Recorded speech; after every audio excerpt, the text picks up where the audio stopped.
Do you want to know how you can add Speechify to your Chrome as extension? If yes, then this video is especially for you.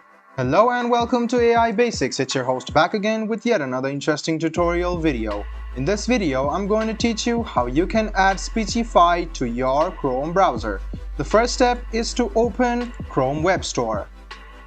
Then search for Speechify. You can see Speechify will appear over here. I will teach you another option. You can just go ahead and search for Speechify for Chrome. After you search it, it will automatically show you the Chrome Web Store option. Go ahead and click on Add to Chrome. You can see this is the same thing. So after you click Add to Chrome, in a while, the extension will be downloaded. Go ahead and click on Add Extension.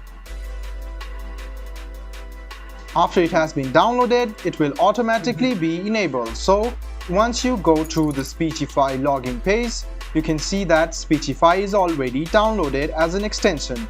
Tap on it, and what you need to do is sign in to Speechify.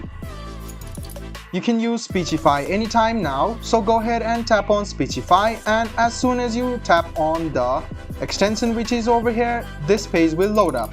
What you need to do is sign in to your Speechify account, and you can use Speechify as a Chrome extension anytime. I hope this video about how you can add Speechify to your Chrome was helpful for you. If you still have any kind of confusion, please do mention us on the comment section down below. Like the video, subscribe to the channel, and do hit the bell button for more. Hope to see you in the next video as well. Until then, goodbye, take care, and make sure you enjoy.